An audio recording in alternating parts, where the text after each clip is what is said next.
A very good morning to all of you once again.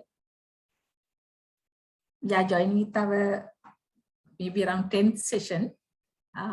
Good morning. I hope that I am audible to all of you. Good morning, Professor Banduni, and you are audible to us. Okay, thank you, Professor Kaumal. So you are here joining with us once again. This time actually a different topic we are going to discuss.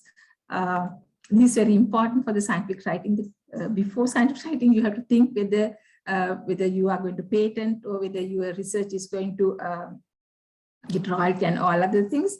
Actually, that I'm also going to learn from Professor Kaumal regarding today's topic, that is basics of intellectual property rights for researchers.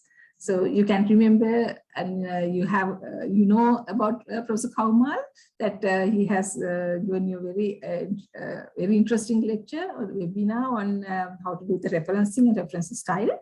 And so today he's joining with us with our accepting our kind invitation. Now I'm inviting Engineer Manti to introduce Professor Kaumal to the audience. And once again, Professor Kaumal, thank you so much for joining with us and helping and supporting us to make success this event, scientific writing. Thank you very much. Manti, over to you. Thank you, Professor. Good morning, everyone. Let me introduce our resource person today, Professor M.N. Kaumal. Professor M.N. Kaumal is a professor in chemistry attached to Department of Chemistry, University of Colombo. He completed his first degree also from University of Colombo in 2004. He obtained his PhD in analytical chemistry from Mississippi State University. He was involved in developing syllabus, teacher's guides, practical guidebooks, and resource books for National Institute of Education, Sri Lanka. He is the current CEO of Colombo Science and Technology Cell, Faculty of Science, University of Colombo, Acting Director of University Business Linkage, University of Colombo, and the Chairperson-elect at FLAS GRC.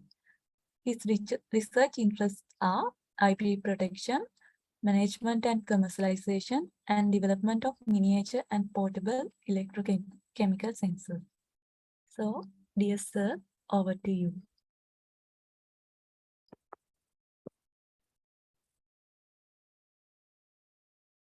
Thank you so much for the wonderful introduction. So what we're going to do today, I will go through some of the really basic things on intellectual property management and protection. And I'm trying to focus this to a researcher for basic research in every field. So that's what I'm going to do. In addition to that, I will take some examples and I'm trying to show you, I will show how you can manage this intellectual property right component when you're writing a proposal, when you're writing your thesis, or when you're writing a research paper to a journal or to a conference. So that's what we're going to do. And if you can't hear me, or if you have any questions at the middle of this discussion, please feel free to raise your hand or put the question to the chat box. Then I probably can answer that question straight away at that point. So that's what you have to do. So I'm going to share the screen.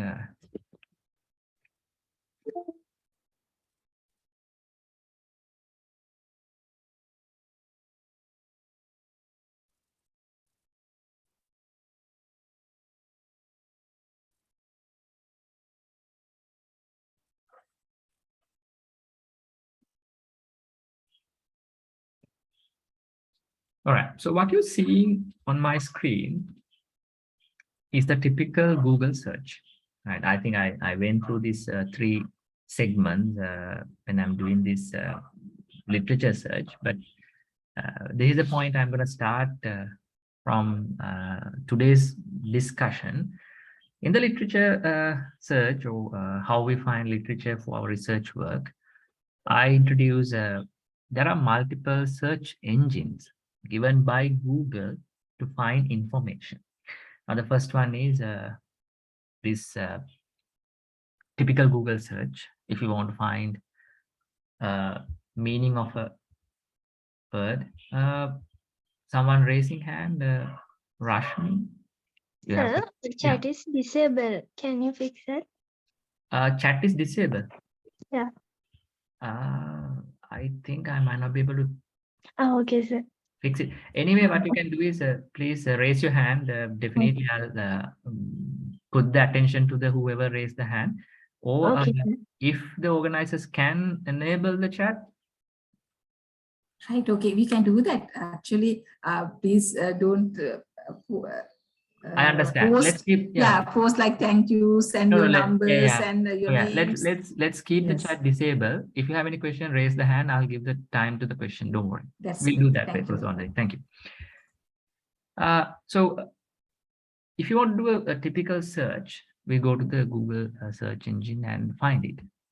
And Google providing you the Google Scholar search, where if you want to find any material relevant to academic publications, it can be a journal publication, it can be a book. This is the place you want to find. But the third one, not commonly used by many researchers, the Google pattern search. Now, pattern search databases are highly important when you're planning a research. The reason is most really innovative or really important research published as patents first before they publish as journal papers. Let's say many companies invest money on research work, Google, Microsoft, Samsung. So all these are engineering related industries, leading industries in the world, Tesla. So all these industries spending money on R&D heavily, so that knowledge, where they keep that knowledge? They keep that knowledge as patents. So if it's a patent or a patent, where you can find this knowledge? Usually Google never publish a journal paper. Samsung, I don't think they publish any paper. Or Tesla, they never publish a paper. So where you can find that knowledge? That knowledge definitely in patent databases. Usually what scientists believes, knowledge 50% stay as patents, other 50% go as books, journals, and etc. So if you look only journals and books, you probably miss huge component of knowledge, especially when you come to engineering field, where many things related to money, because in engineering field, everything or maybe 99% research work mainly focus on revenue generation. Now, if you want to plan a new structure, every time we think whether this structure is important to human or whether this structure is important to industry, how this can improve the current usage of similar things. So it's related to money. So if it's related to money, then definitely we need to think about patenting. So what is a patent? Now, all of you have your own, probably have your own laptop. Maybe you have your jewelries. All right, we have someone raise the hand? No, okay. So if you have a jewelry, if you have a laptop, if you have a cell phone, how you prove that belongs to you? How you prove it's yours? If police came and asked, oh, is this cell phone is yours? So how to prove that? You have to provide maybe a receipt. If it's a land, to prove, you need to provide the deed. If it's a car, you need to provide the book of the title of the car. So all these properties have a way to prove the ownership. Knowledge also have a way to prove the ownership. So knowledge, how we create knowledge, we use our brain, or we use our certain type of a skill. Now engineers have their own skills. Computer engineers have their own skills to program softwares. So these are skills. So when you have a skill, when you have knowledge, you can combine skill and knowledge together and create something new. When you create something new, that's called an intellectual property or intellectual related property, because you are the one who created it. Now, if you grow mangoes, then when you get mangoes, it's a property of yours. You can sell it and earn money. If you have a land, you can lease the land to a company and get money. If you have a home, you can rent the home and you can get the money. So if you can get money for these properties, why you can't get money for intellectual properties? The properties you create, or things you create using your knowledge and your skills. So that's how this intellectual property field developed long time ago. But there's another side of it.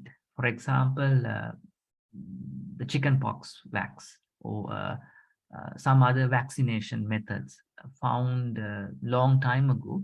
Those people are really against earning money. They want to really serve humans. So what they have done, they never claim the right ownership of some of these inventions. They allow people to use it without any revenue, or without any price for those inventions. But think about the COVID-19 situation. Why Pfizer, Johnson & Johnson, then the Sinopharm, the Chinese company, why these companies heavily invested on finding a vaccine? Why they have done that? The reason to invest heavily, they know if they find something, then they can protect it, they can claim the ownership, and they can earn money. So since they can earn money, they are not afraid of spending money. If such system did not exist, do you think anyone will invest money on finding a COVID-19 vaccine? Private companies? Never. After spending money, if they cannot find a revenue out of it, they never spend money. Then only WHO, maybe some government spend money on finding a solution to COVID-19. So that's the advantage of this intellectual property ownership mechanism. So how you find a patent or a related intellectual property related information? So let's go to Google patent. So I'm gonna search something really simple. Let's find COVID-19. That's something we all know. So if you search, see how much you get information. So all these patents are related to COVID-19. So there are multiple patents. For example, pharmaceutical for COVID-19 treatment, COVID-19, many inventions. I'm not really related medical field. So all these information are available. So this proves it belongs to some company. So no one else can use it without their approval. So that's how it's work. So let's go to this first one. This is really recent one. John Hopkins University. So you know it's a really famous university. Work mainly on medical field. They have extremely innovative things related to medical field. So in a patent, see what you in a patent, what you see is first abstract, similar to a journal publication. Is a virtue valued by humankind, irrespective of race, creed. So in a patent, there's an abstract. So this abstract similar to an abstract of a journal article, but this abstract is not really similar to a journal publication. In journal publication, it's a total summary. You always put out the conclusions and etc. And you try to highlight the scientific importance of the journal publication. But this abstract in a pattern, it's mainly on industrial importance. Why this innovation is important, what this innovation can solve. For example, COVID-19, it says this vaccination can produce immunity against COVID-19 within 1 week, and the immunity will last for 1 year. So that kind of a really a direct relation to the industry. So that's what the abstract is. After abstract, we have description. So it's like the introduction of journal paper, introduction, methodology, and conclusion. Everything under description. Now, description, you must give all the available information related to your invention. There's a reason. I will tell the reason later. Now, description is similar to introduction of your journal article, methodology of your journal article, and the discussion of your journal article. Even sometimes conclusion can be included here. So everything of a journal article, introduction, methodology, conclusion, discussion, everything comes under the description of a patent document. So here's the description. Description can be even 100 pages, right? So description goes down, down, down. I don't know how many pages. It contains all the information related to your invention. Then the most important part, claims. Now, claims in a journal paper, there's no section similar to claims. Now, claims tells you what really belongs to you. Of this invention, what really belongs to you, what really novel here, what really you claim. Now, when it comes to, let's say you have a land shared with your family members. So when you have a deed or when you have an agreement, it says this land belongs to A, B, C, D, 4 people.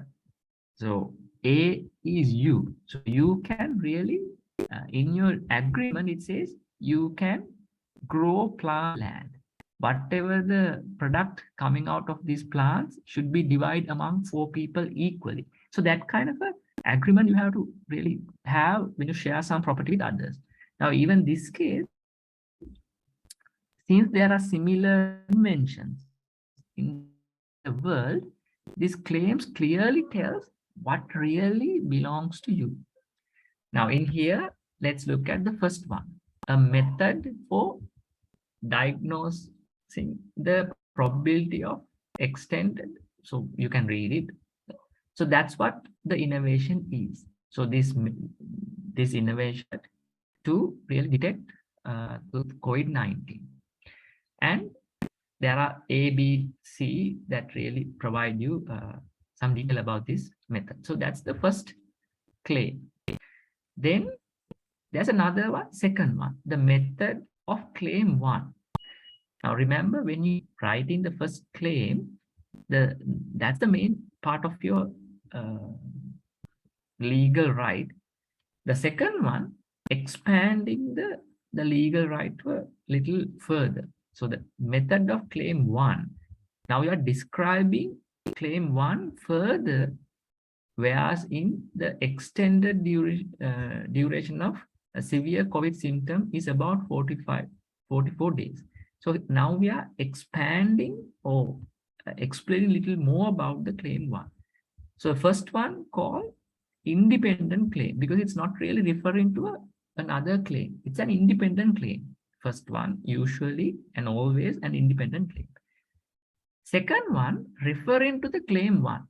So without claim 1, claim 2 cannot be explained. So it's called a dependent claim. So that's the structure of writing. Independent claims, we directly write a method to construct a bridge using wood without nails So that's your invention. So you are inventing a bridge construction method without nails, just using wood.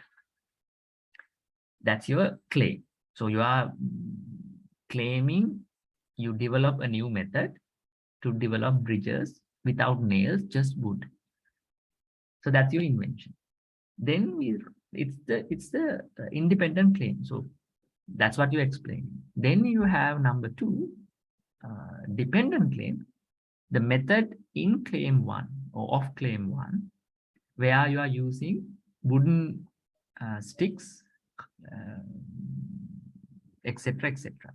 So that's all I really want to give you at this point, because there are 2 types of claims. First one, independent, where we are not referring to any other, but when you refer to something, we call dependent. So that's how we need to understand.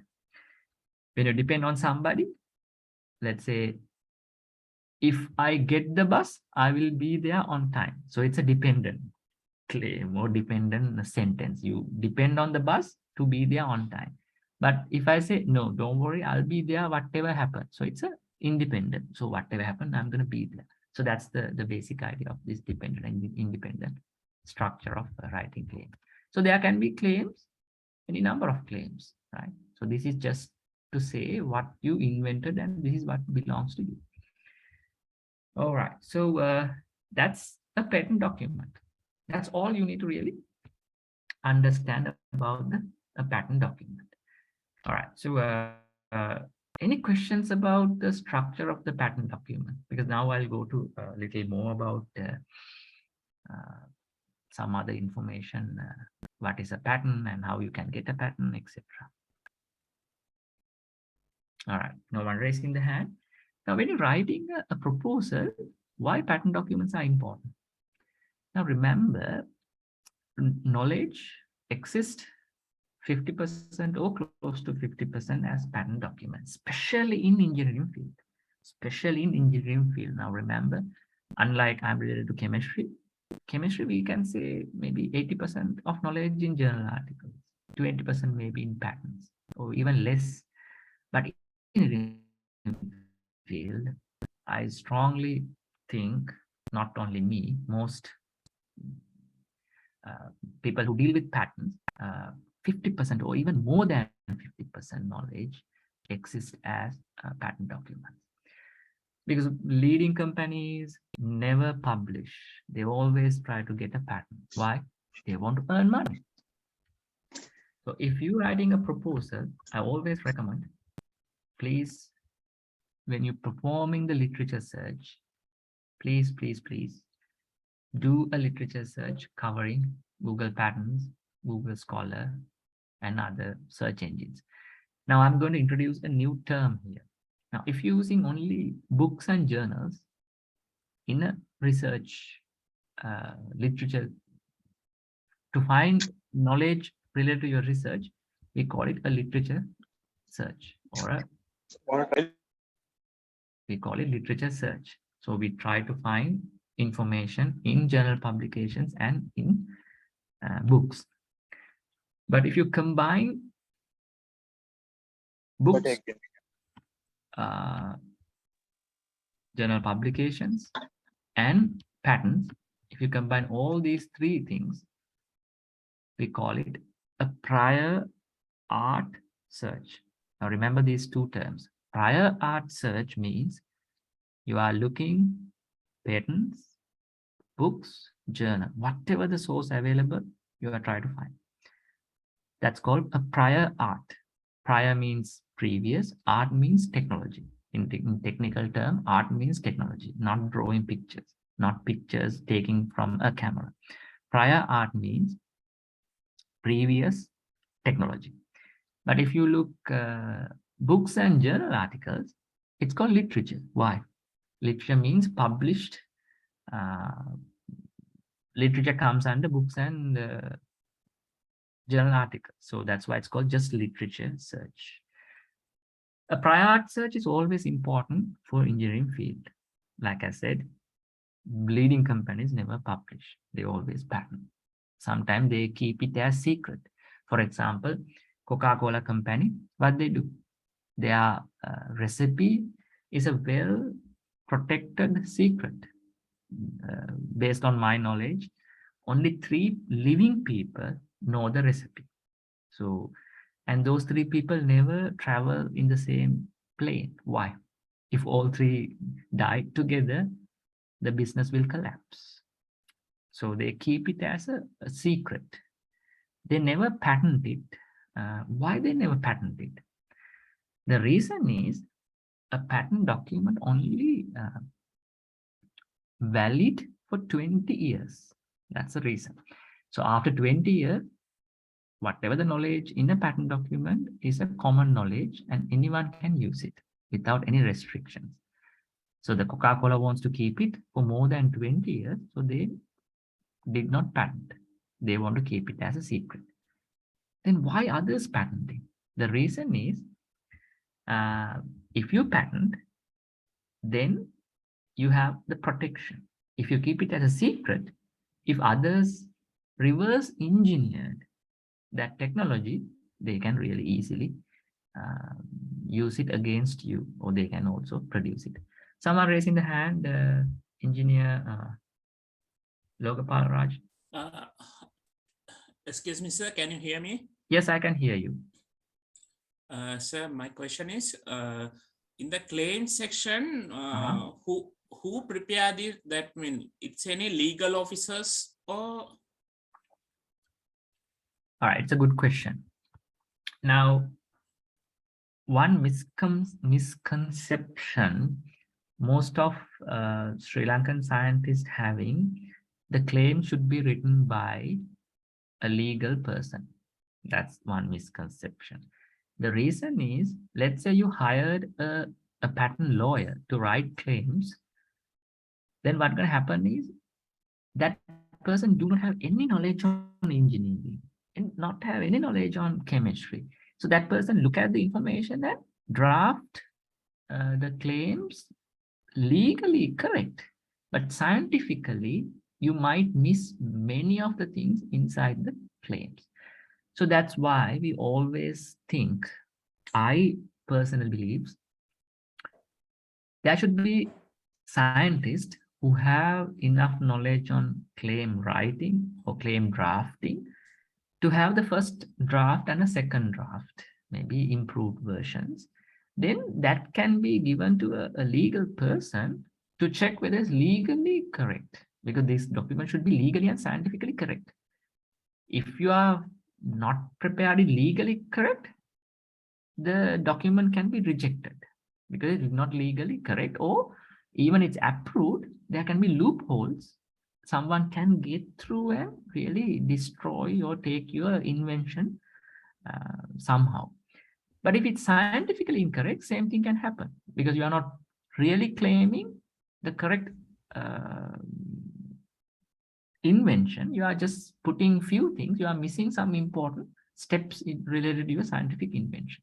So my personal belief is, scientist, not the inventor, maybe not the principal investigator or the research team, because they might not have enough knowledge on drafting claims. So what I think is, every university have their own setup. Like in Moratuwa, they have their own UBL. Colombo, they have their own UBL. All universities have their own UBL. So they can really help to understand the invention scientifically and draft the claims up to some level, not maybe 100% legally correct manner. Then the legal person can have a look on that and correct the claims. So that's what should be the correct procedure.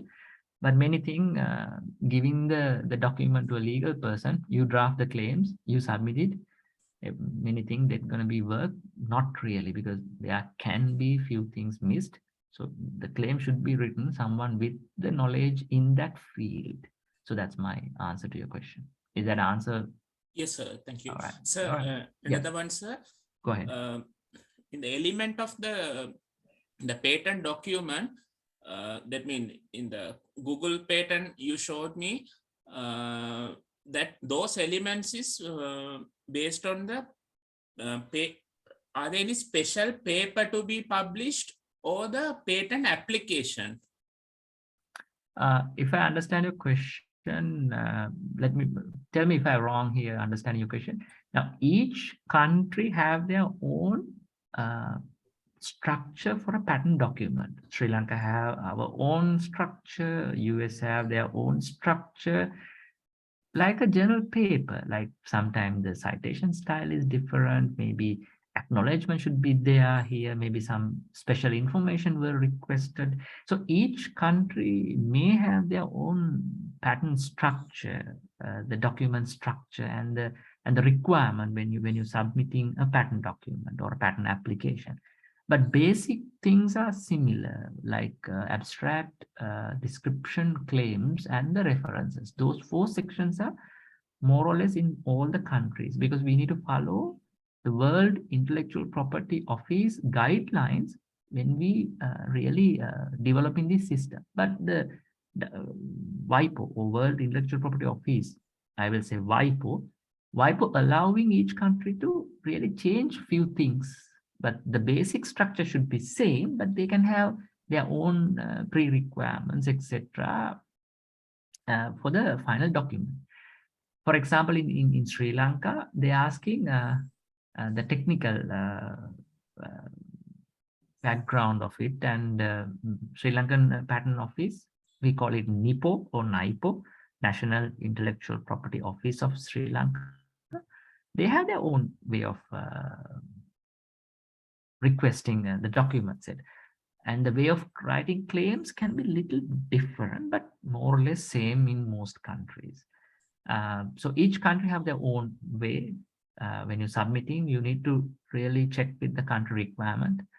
Based on the country requirement, you have to prepare the application. So final question, sir. Yeah. This patent expiration, I mean duration, is it every patent is 20 years duration, or we can specify, sir? No, patents all over the world, it's 20 years. You cannot extend more than 20 years. But there are ways and means you can really find a way to protect your innovation a little longer than 20 years. There are other ways you can do. For example, you file the first patent. Before it's expire after 20 years, you file a second patent where you extending this knowledge to a little advanced, you add an advanced step and you're extending this to that advanced step. So there's a second one starting before this expires. So it's like a chain. So you can have the second one protecting your innovation a little longer than that. But basically, it's any country, it's 20 years. You cannot really extend more than 20 years. Thank you, sir. Yeah, I'll explain a little more on later how you can file and how you can extend the time duration, not in detail, but some few things I'll explain. All right, good questions. If you have a question, please ask, because as scientists, you may have some questions related to patenting and all these things. We are organizing this session just to empower you on these topics, which are really essential for your career as a scientist. So if you have questions, please ask. I'll do my best to answer, but sometimes I might not know the answer. Then I have to say no, but always I'll try my best to provide you some answers. All right, so let's look how you can really get a patent. So let me open my writing pad. All right, you must see a white color background. So that's what we should see. So if you can't see a white color background, that means my screen is not shared properly. Now, what is a patent? So this is the patent document. But to get a patent, your innovation or your finding should satisfy 3 basic criteria. So if you think your research work is suitable for a patent, you need to go through this checklist. Number 1, it should be novel. So what is novel means? If you do a Google search, you should not be able to find something similar to your work anywhere else. It can be a Google, it can be TV, it can be newspapers, anywhere. It should not be any other publication, a presentation, nothing. So that's the novel means. So no one ever came up something similar to your work before. That's what the novelty is. So if you find something similar somewhere, that means you can't patent it. Basically, that's what it is. So that's why I said, when you say in your research proposal, 3 publications, 1 patent, make sure what you do today, it's not exist at least today when you're doing a Google search. So that's what the novelty is. The second one is the inventive step. So what is inventive step? Now, let's say we have a hammer. So all of you know what is a hammer. So this is the hammer. And we all know there are nails. Now, if you combine nails and hammer together, do you think it's an invention? What do you think? If you combine nails and hammer together, why you want to combine nails and hammer together? Because a carpenter may have a difficulty of holding hammer in one hand and nails in the other hand, climb somewhere and do his or her job. So if you combine nails and hammer together, you think it's an invention. What do you think? Think about a little bit on that. I'll give another example. There are some chemicals. Chemical A, antioxidant. I hope you know what is antioxidant are. It's a famous thing these days. We all try to eat antioxidants. Why? To avoid cancer. So compound A is antioxidant. So someone developed a tablet using this compound A as antioxidant. And there's a chemical B, it's anti-diabetic, or it can control glucose level, anti-diabetic. So someone developed a tablet on B also. So what you do, you combine A and B together and develop a tablet having antioxidant properties and anti-diabetic properties. So this is your innovation. Now tell me, out of these 2 examples, what do you think? Which one you can consider as an invention and which one you can consider as not an invention? Or both are inventions, maybe both are not inventions. What your thoughts on that? Think about yourself. I'll give the answer. Now, for the hammer and nail question, the answer I might not be able to give. The reason is, when you think about whether it's an invention or not, the answer should be given a person with enough knowledge on that, or with the knowledge on that field. So maybe an engineer can give an answer to this nail and hammer question, because the answer should be based on these factors.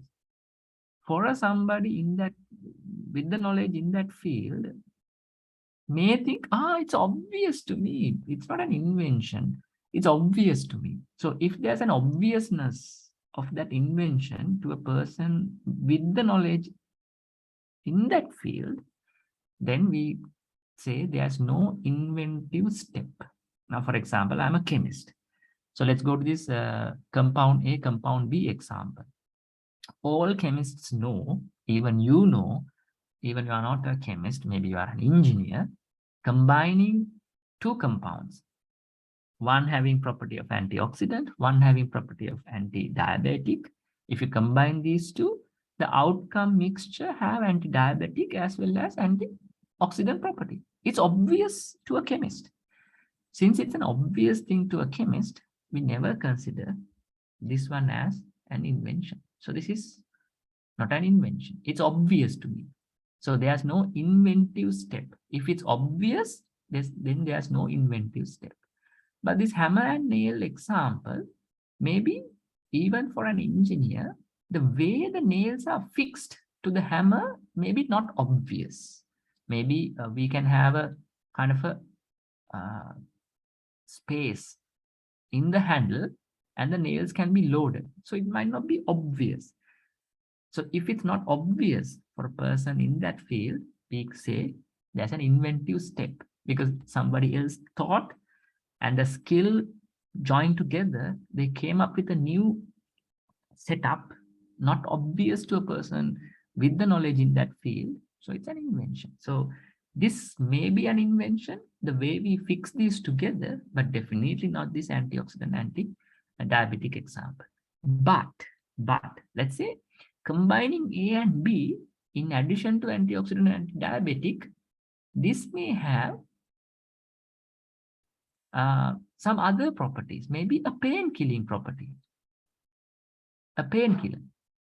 If I can prove combining A and B having pain-killing property, then that's an invention because no one ever think that way. Oh, it's not obvious to anyone. Combining A and B never ever obvious to have pain-killing property, but it's obvious to have antioxidant and anti-diabetic property. So if that can be proven, then it's an invention. So that's the way of thinking whether this inventive step is there or not. If it's obvious, no inventive step. If it's not obvious, that's an inventive step. All right, next property. The third one, a usage. There should be a usage to your invention. It should be useful for human. If it's not useful for human, then we reject it. If all these three properties are satisfied, the basic requirements, we say it's eligible to obtain a patent. So if it's all eligible to obtain a patent, you can put a patent application. Now, another misconception. Remember, for a journal paper, you want to do triplicates, you want to have 95% confident, you need to have at least test this for a year, all these really vigorous proof of concept, right? Based on multiple scientific evidence. But for a patent, no. If you can have at least 1 to 2 test results, you can go for a patent application. Don't wait until you have everything ready for a journal publication. When you have the confidence, oh, this is working, but not enough information for a journal publication, but it's working. You are confident. When you have that confidence, go for a patent application. You put a patent application and continue your research work until you have enough work for a journal publication. That's the first thing you have to remember. Second thing you have to remember, if you publish first, then apply for a patent, your own publication can destroy the novelty component. Why? It's your publication, but it's there in the internet.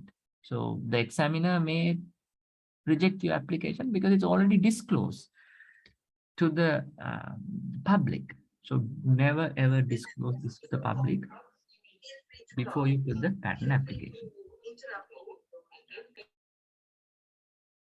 So that's the first and the second advice.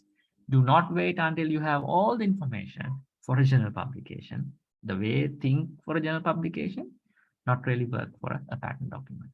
You need to do it as soon as possible. Even a day delay can really destroy your eligibility to obtain a patent document. And do not publish first, then go for a patent. Go for a patent first, then publish. At least today you put the patent application, tomorrow you send the manuscript to the journal article. Or tomorrow if you're defending your MPhil, PhD research work or dissertation, today you put the patent application, tomorrow you can really defend without any issue, right? So that's the two things you have to remember when you're putting a patent application. So how the patent application process work? That's what I'm going to explain next. Let me erase this. If anyone have questions, feel free to ask. Now, a patent application, here's how it's work. When you have an invention, let's say you have a new invention. So this is your invention. It's a structure. This invention you think eligible to obtain a patent. Every university have their own TTO, Technology Transfer Office, UBL. Maybe some universities have a one big transfer office for the university. Maybe each faculty have their own smaller TTOs, right? So if you have such faculty level TTO, you can contact them. All right, I think I have an invention. I think it's important, and I think I can earn money. So where I should go to the office. Then what they'll do is they will provide you something called IDF, Information Disclosure Form. In this IDF, Information Disclosure Form, there are some basic questions. What is your invention? What is the new thing you have found? Usually, the one we are using in University of Colombo, we never ask sensitive information. For example, what is the name of that compound? We never ask. We ask, what is the invention you have done? So they have to provide the answer, new chemical compound to treat anti-diabetic. Or you can say new structure to develop bridges without using nails. So no one knows what the real invention. So that kind of a detail should be provided. So based on each university, they have their own IDF template developed based on WIPO guideline. You fill the IDF. In IDF, you put the information and you need to put inventors. So maybe the principal investigator, name of the student, other collaborators, you put those names. So those are considered as inventors. Now, when you're writing a journal paper, you have authors. We call it authorship. First author, corresponding author, and other authors. So sometimes even we give authorship to a person, help us on sample analysis or data interpretation. We give them an authorship, right? But in an invention, we usually don't do that. In an invention, we always think, oh, have this person done enough work for the development of this invention? That's need to be really critically should be evaluated and provide the inventorship. Now, similar to a journal publication, authorship, even let's say a book, a novel, a song, when you have multiple authors, no one can say, I wrote 10 letters, he wrote only 2 letters. That kind of a percentage not defined. Equal authorship usually goes to a, let's say, multiple authored book. But journal article, we usually think first author have done more work. That kind of an interpretation is there, but percentage, no one knows. That's why when we apply for a promotion, especially professor promotion, if any academics here, we have to declare, or we have to say 20% of this work has done by me. So this is the mark I'm going to claim. Self evaluation should be provided.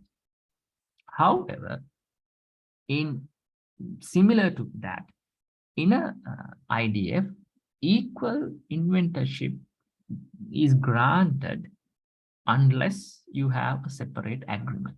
We can sign a separate agreement saying principal investigator 50%, student 40%, others are 10%.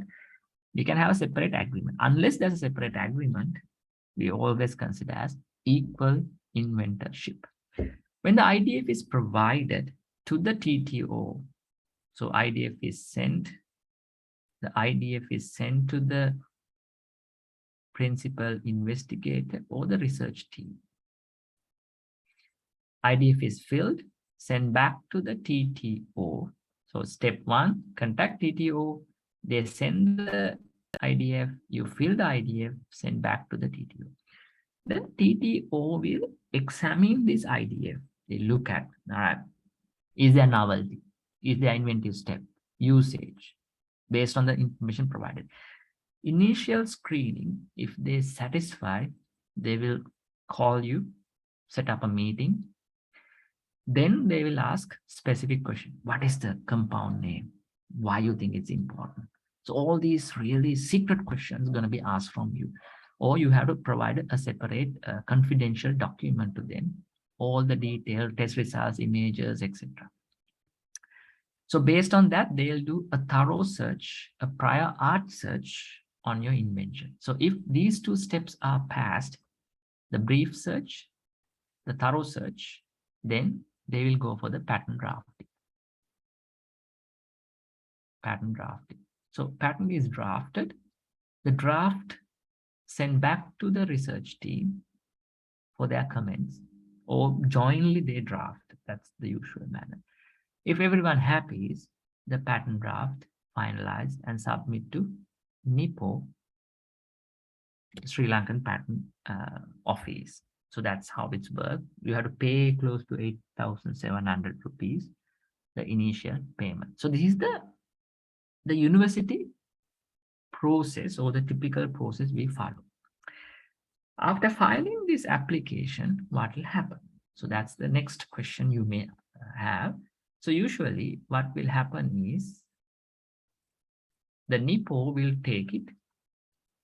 If it's an engineering related innovation, they have a subject expert. We call them examiners.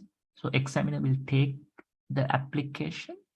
First, they look at the formalities. For example, whether we have submitted document according to the format, whether we have paid the fee, all these things they have look at, whether we have a complete application. If formalities are completed, then goes to the examination stage.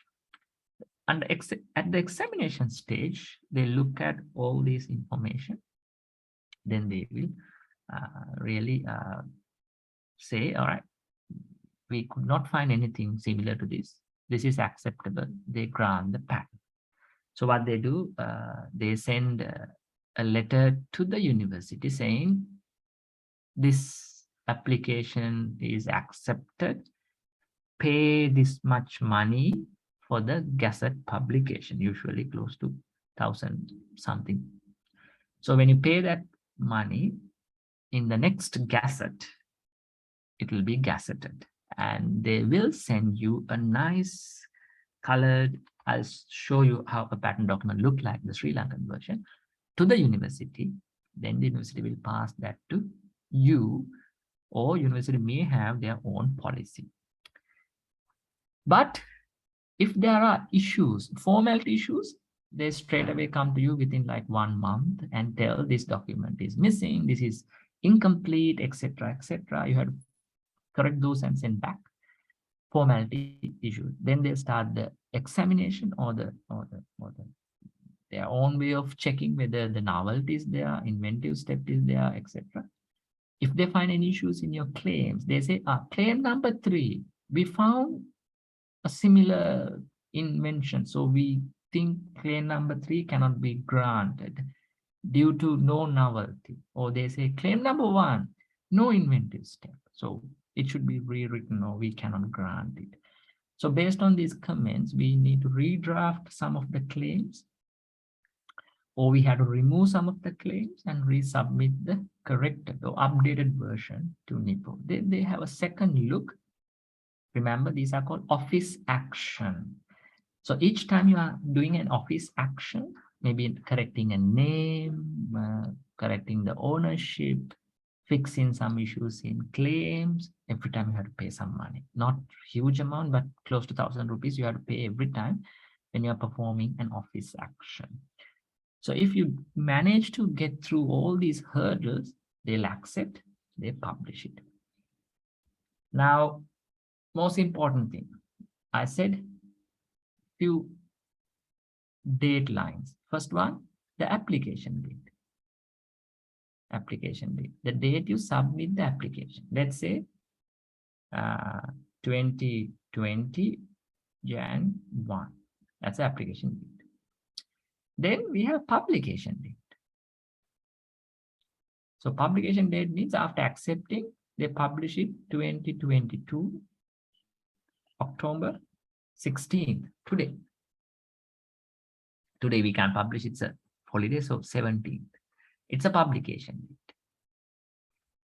Now, which day is the most important date? Actually, the application date is the most important date because that's the day you applied for a patent. So even though it's published on this date, the effective date is application date. We never call it effective date. We call it priority date. Priority date. So that's the date the clock starts ticking. From this day, you have 20 years validity for your patent. So after 20 years, it belongs to all the humans in this world. But until 20 years, it's yours. You can do anything you want. You can give this to anyone. You can use it yourself. You can rent it. You can do anything you like. It's yours, right? But it's not actually yours. Wrong in that context. The reason is every university have something called an IP policy.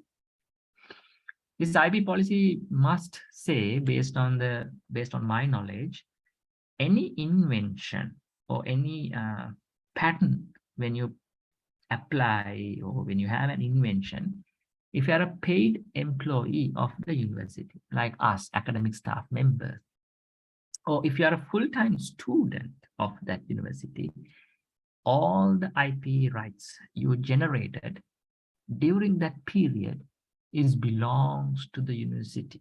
So if I put a patent application, it belongs to University of Colombo. Even it's my knowledge, even I develop it, because I'm hired as a monthly paid employee. So that goes to university. As a student, you are using university resources and the knowledge, everything given by the university. So it belongs to university.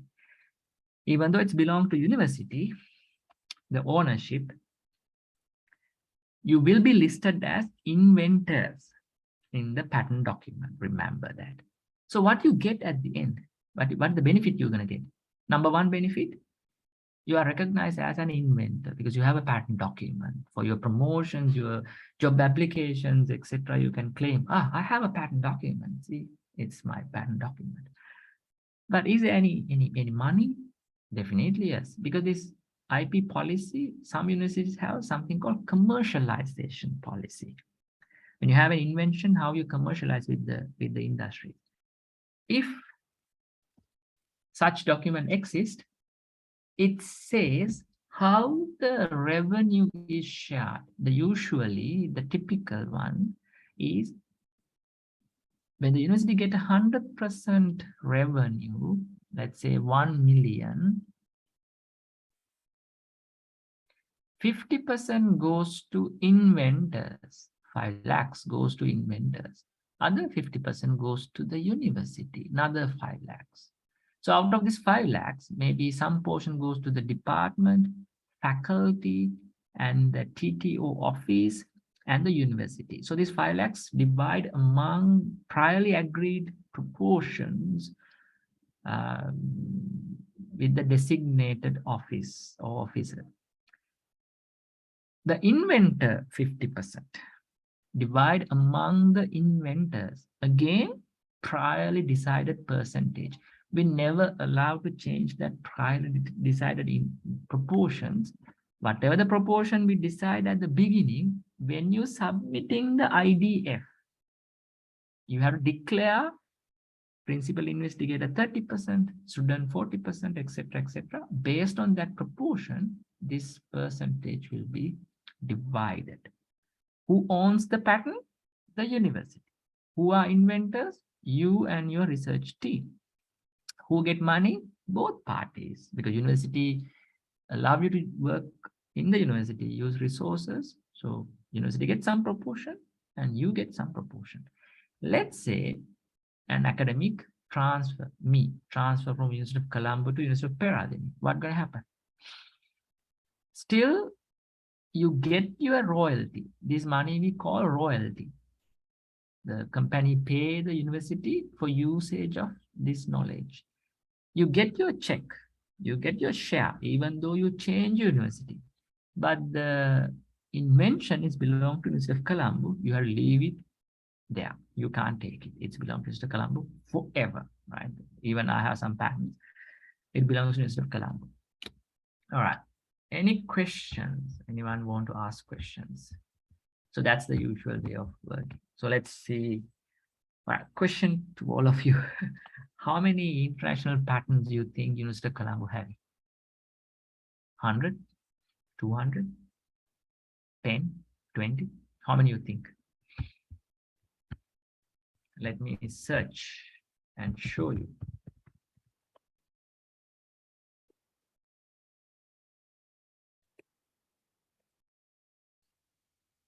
Only 3.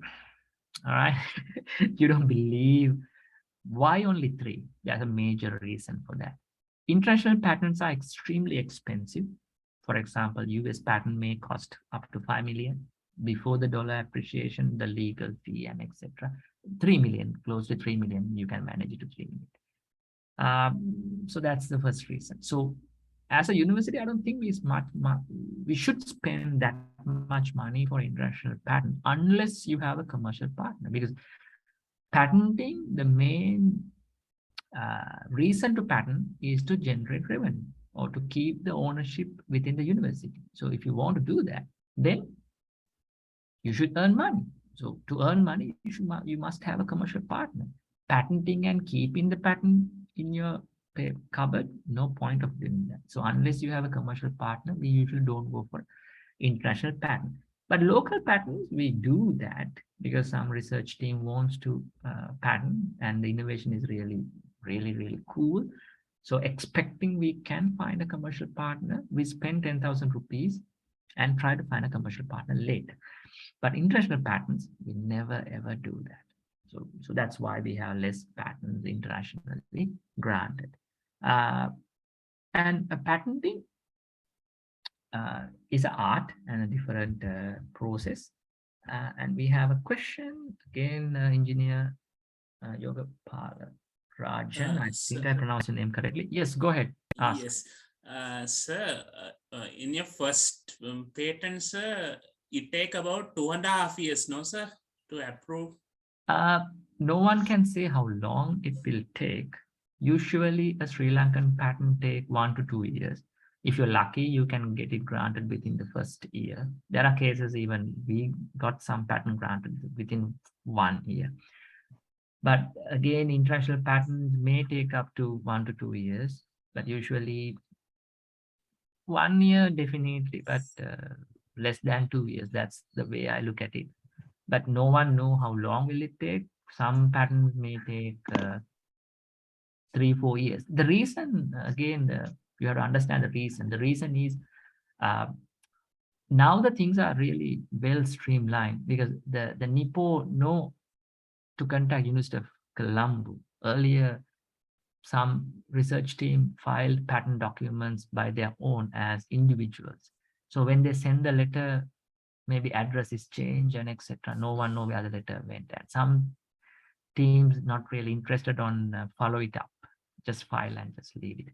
But now things are different. Each UBL really follow up these requests closely. And earlier the patent claims drafting was not really perfect, and the NIPO have to go through a vigorous correction process. So sometimes it's a tiring process. So things are not happening the speed you would like.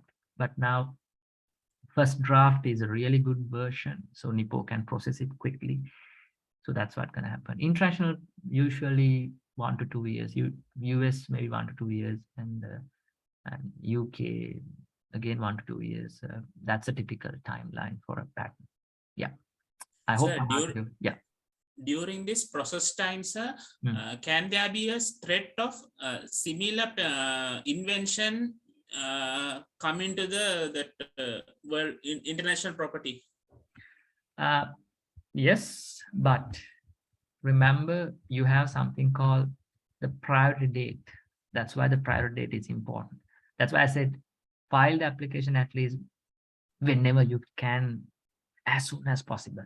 Because if you file your application today, let's say Moroto University filing an application today, and another university in India, they filed an application tomorrow, right? So let's go through this scenario. It's a little complex, but it's a really interesting scenario. Sri Lanka, we filed October 17th. India, they filed October 18th. So Sri Lankan patent granted maybe in 2025. Indian one also granted in 2025. Why both are granted? Because when you look at the prior art, if the examiner miss it, then no one knows it exists. It can happen. It can happen. When you look at literature, when you go for the proposal defense, one examiner may tell you, haven't you looked this recently came out article few months back similar to this work? You might, I miss it. My goodness. Same thing can happen here. So both granted. Now what happened? You give this invention to telecom, and telecom start producing this innovation, maybe new Wi-Fi technology. Now you have a patent in Sri Lanka. You can sell your product in Sri Lanka. Why? A patent is a territorial right, only covered in Sri Lanka. Then you want to export this to India, right? India. When you start exporting to India, this Indian patent holder will go to courts and try to avoid you exporting to India. Why? Because they say this technology is ours. How they can export to here? So that's the legal battle start. Then what's going to happen is you have to go to the Indian court. If they go to Indian court, maybe telecom is the one who go to courts in Indian court. Then they tell, yes, Indian patent is granted on 18th. Submitted on 18th. Sri Lankan patent submitted on 17th. Here are the evidences.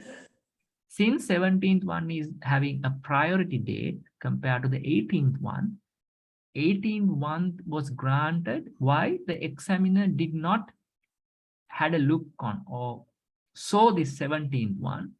Even though it's not seen, it cannot be granted. So what's going to happen is this 18th one will be nullified in the Indian courts. So that's what's going to happen. But remember, since it's a territorial right, let's say there's a cool technology patent granted in US. In Sri Lanka, no patent granted for that one. You can just copy one-to-one. Even within that first 20 years, you can produce it in Sri Lanka, sell it in Sri Lanka, no issue. No problem. They can't do anything because only thing you cannot do is you cannot send that to in US because patent is in US. You cannot sell it in US because they have the right to sell it in US. You can't export to US because they have the right to export and import to US. That's the only thing you cannot do, but you can do it in Sri Lanka.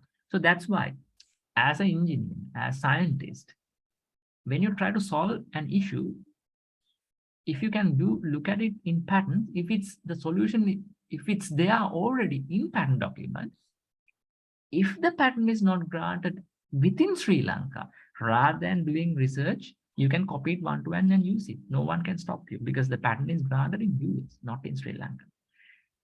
Now remember this also. When the priority date is set, let's say in early example, the priority date is 2020 Jan 1. So after the first application, they will be given 1 year. If they want to go to other countries, go and protect it. After first year, you cannot go to other country. Let's say after 5 years, you want to go to US and put a patent application. No, you will not get that chance because you submit your application in 2020 Jan 1st. Then only up to 2021 Jan 1st, you can submit application. in this format, but there's another format. You can have 30-month period. It's a different process. If I have time, I'll tell you that later, but only 1 year. Is that answer your question? Yes, sir. Thank you. All right, good. So that's how the patents are granted and all these things happen in Sri Lanka. If you have any questions on that, you can ask. If not, I'll go to a different topic. Okay, so then you might think, what is this IP rights? Is it only patent documents? No, it's not only patent documents. There are some other things also considered as IP rights.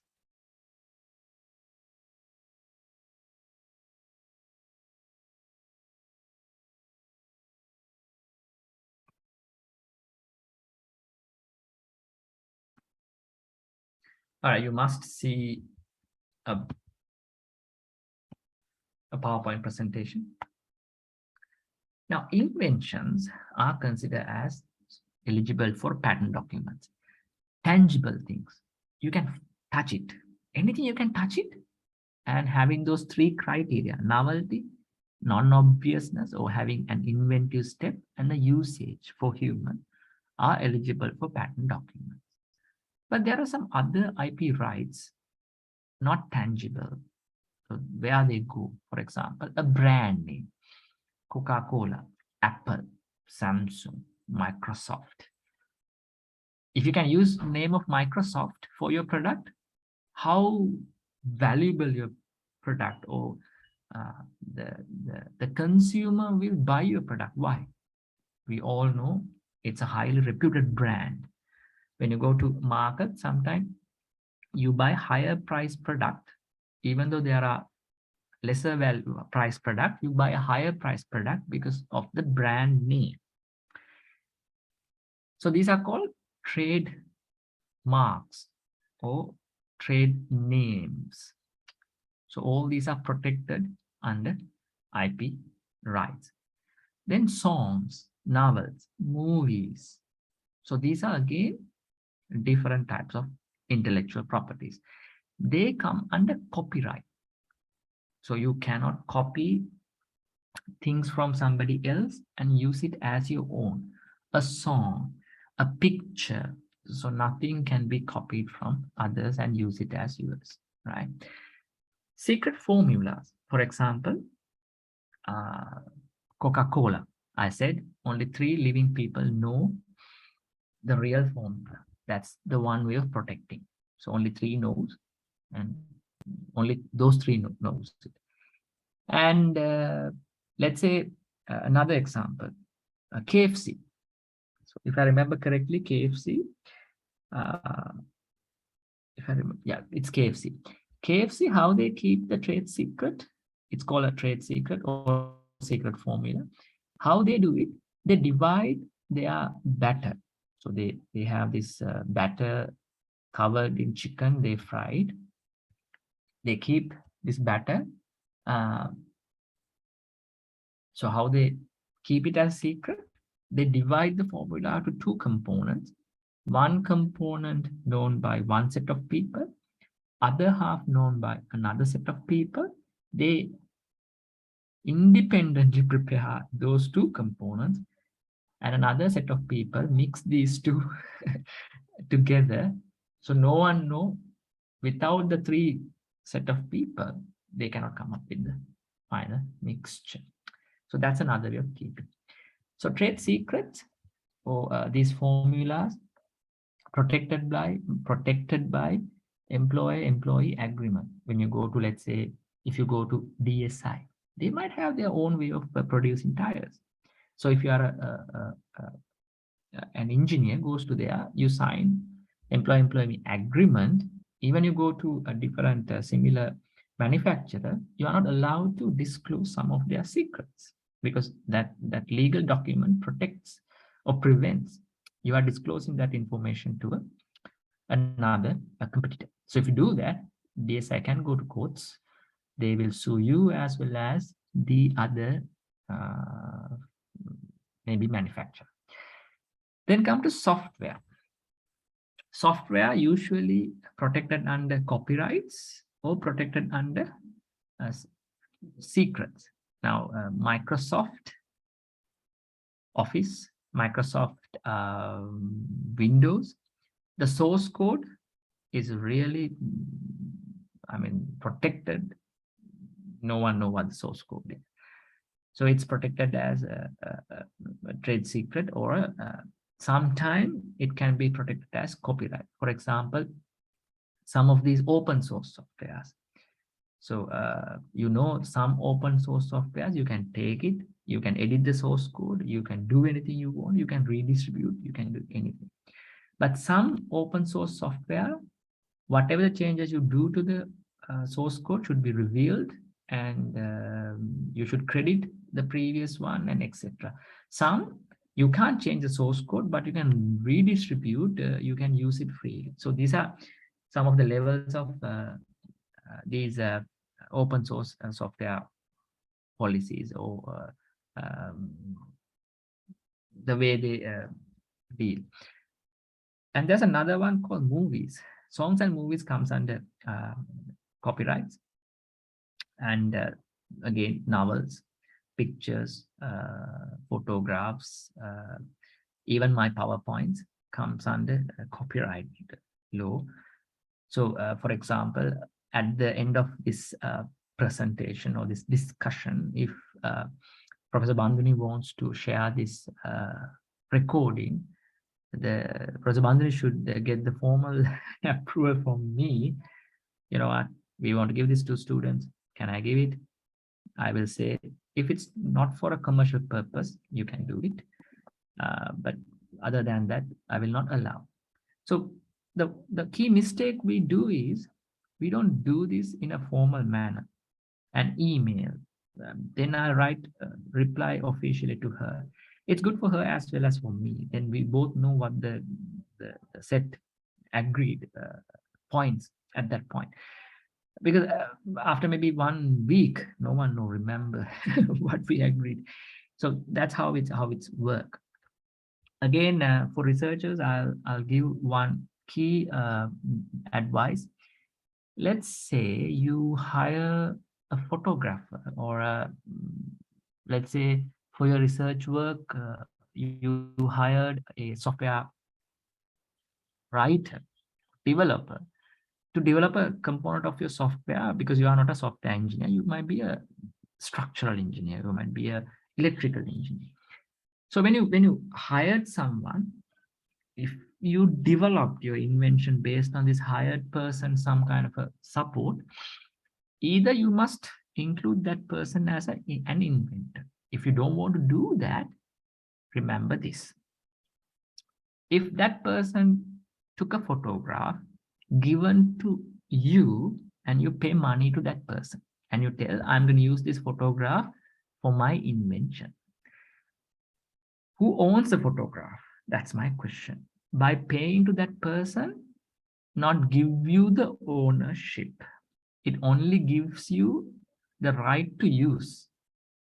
It never gives you the ownership.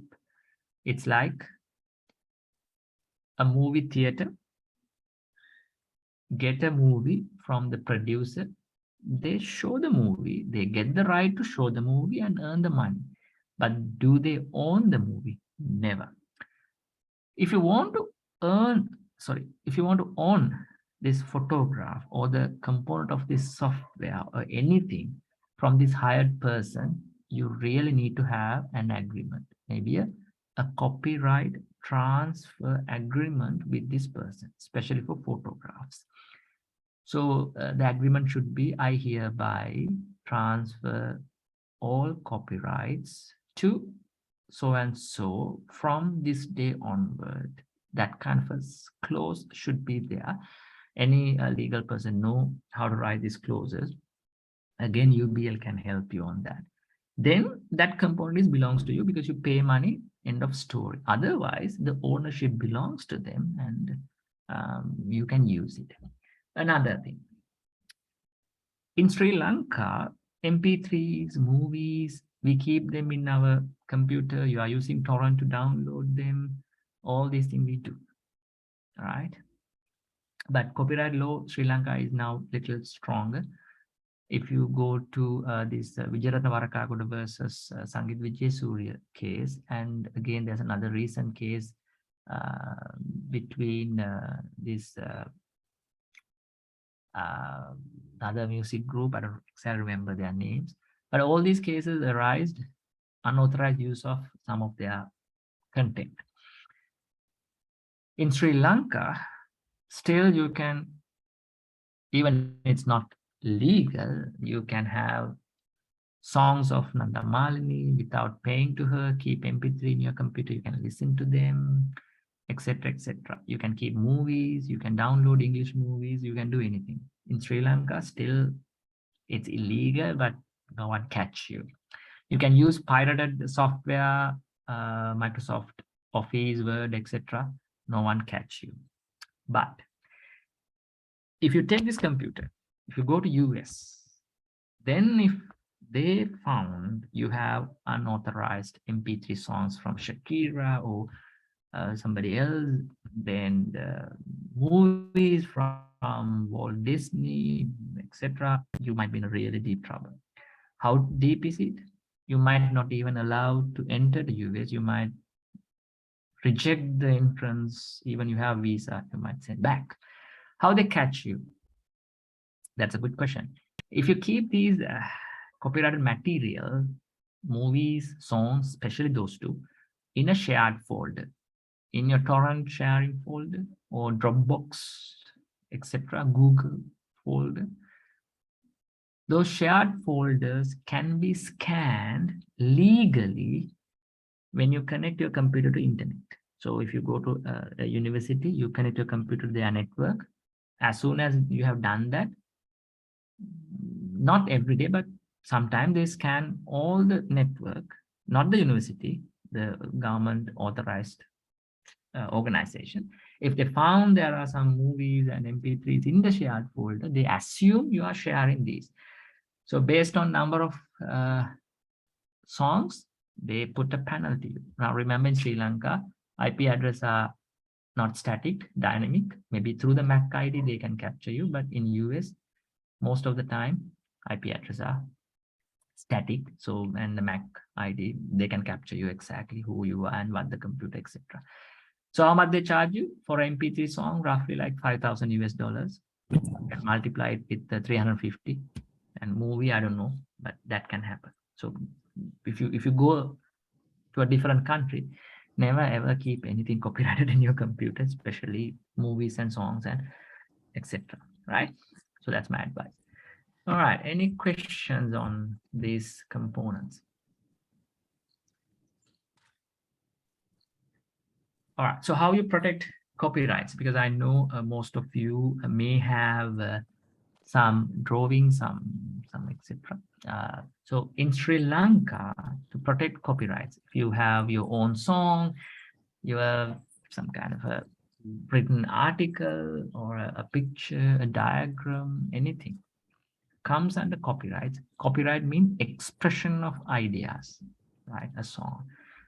So I'm expressing my idea in this discussion. So it comes under copyright. And the slide you are seeing, expression of my idea as an image. So where I took this image. So do you think this image belongs to me? It's definitely not took by me. Somebody else took this image, but I'm using it. So do I have right to use it? It's a good question. So will they really come behind me and sue me since I don't have right to use it? Again, it's a good question. I answered that question after discussing all these 4 points. Copyrights in Sri Lanka, whenever you have any expression of idea, you can put it to YouTube, Facebook, LinkedIn, any of these media, or in a paper, any publication where you can prove you publish it on this day. So if a similar content arises tomorrow, the courts will look who did first. So if you prove you did first without taking illegally from the other person, then it's yours. But if you took it from the other person illegally and do it first, If that person can prove, no, he took it illegally from me, she took it illegally from me, it's mine, then you will lose the case. But as long as you can prove you did it, you put it out first, it's yours with a date. So Facebook, YouTube, LinkedIn, or any social media, or a paper, anywhere, there you can prove. In Sri Lanka, there's no other way we can prove the copyright. But in US, India, they have copyright registration process. They have a national organization. You can put this to them. They archived it with the date you submitted. That day, you can prove it in the courts. So on this day, I registered my copyrights. So that's how it's worked. Industrial designs are designs or a shape of the Coca-Cola bottle. That's a good example. Why no other manufacturer can copy the shape of the bottle? The reason is it's protected as an industrial design. I missed one thing. Copyrights, how long copyrights will valid?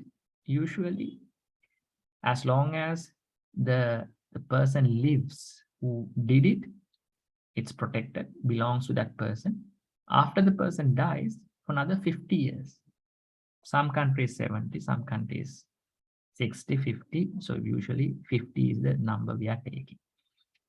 So any music did by Master Amaradeva belongs to him or whoever owns that based on the legal side of it, may go for another close to 50 years belongs. But after 50 years, you can sing Aradhana or any song sung by him because it belongs to all after 50 years.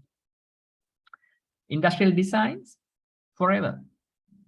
You need to extend the validity by paying fee for every 5 years. Then you can extend it. Not ever. It's going to be 15 years, but you can go for 15 years by paying fee for every 5 years, 15 to 10 years in some countries 15 years. Patents, 20 years. We discussed patent in detail. Trademarks, forever. Because Coca-Cola trademark or anything can go forever. Again, you have to pay money every 5 years.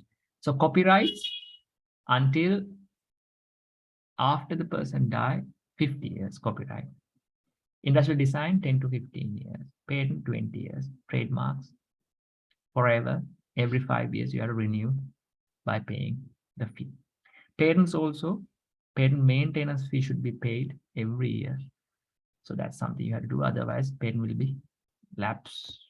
The protection will be gone. So every year you have to pay.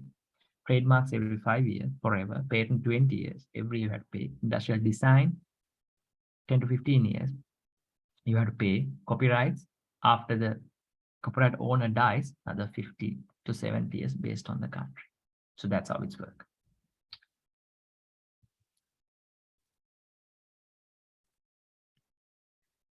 So this is the version you went through in the discussion. So I'm introducing few more words. First word, we learn what is TTO, Technology Transfer Office. But there's another term, TLO, Technology Licensing Office. So what does licensing means? Now, if you apply for a patent, unlike a journal publication, if you apply for a patent, you definitely must have a commercialization plan in your head. If you develop a new tire manufacturing process, you must talk to DSI and try to give this technology to DSI and allow them to use it and get some money to university. If you do not have such plan in your head, no point of wasting time of other people for drafting a patent and wasting money to get the patent. You must at least show some genuine effort on commercializing your technology. So that's the advice. Unless it's commercialized or genuine effort is put, no point of applying a patent document. So remember that. Allow somebody else to use their resources and that time of the technology transfer office, somebody having a better chance of commercializing rather than wasting that time. So that's some advice I have to give you. So TTO stand for Technology Transfer Office. TLO stand for Technology Licensing Office. So in technology licensing, there are a few more agreements come into play. So when you submit a patent document, or at the process of submitting a patent document, you are allowed to talk to an industrial partner. When you are talking to an industrial partner, usually all universities, they sign something called non-disclosure form, NDF, non-disclosure form, or non-disclosure agreement, NDA. So this agreement clearly says the industrial partner cannot reveal any information that came in the discussion, not the research team can reveal any information came in the discussion. So that's what you have to understand. So what is called NDA, non-disclosure agreement. TLO, Technology Transfer Office. TTO, Technology Transfer Office. TLO, Technology Licensing Office. So after signing NDA, they discuss terms and everything. For an agreed period, you can allow them to use your technology. Then for that, we can sign an MOU, Memorandum of Understanding, or we can sign Technology Transfer Agreement. So any of these will work, or Technology Licensing Agreement. So either version will work based on what we are really transferring. We sign MOU, Technology Transfer Agreement, or Technology Licensing Agreement based on. Then the commercial partner will use it. Whatever the money they're earning will be shared with the university. So you get some money as an invent. So that's how it's going to work. And there's another word called patentability. So when you submit this patent request,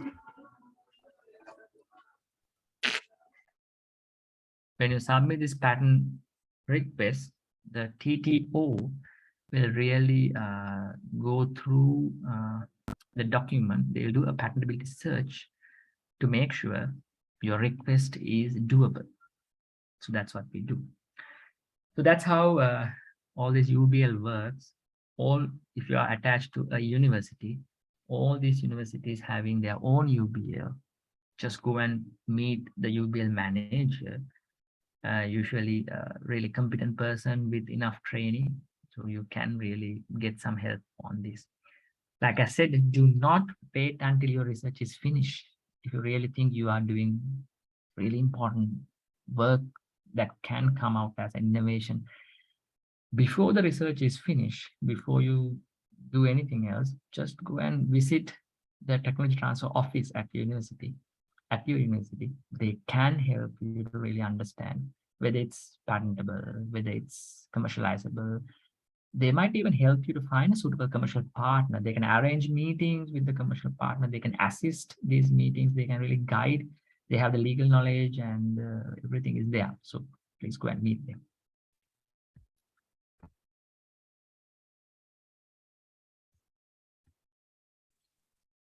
Industrial, yes, go ahead. Sir, the researcher who is not in linked to the university, how he can apply the patent, sir?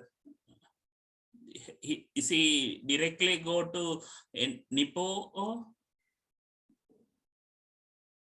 Yes, as an individual, you need to submit the application to NIPO. So that's the process we are following. You need to submit the application to NIPO. Is that clarify your question? Sir.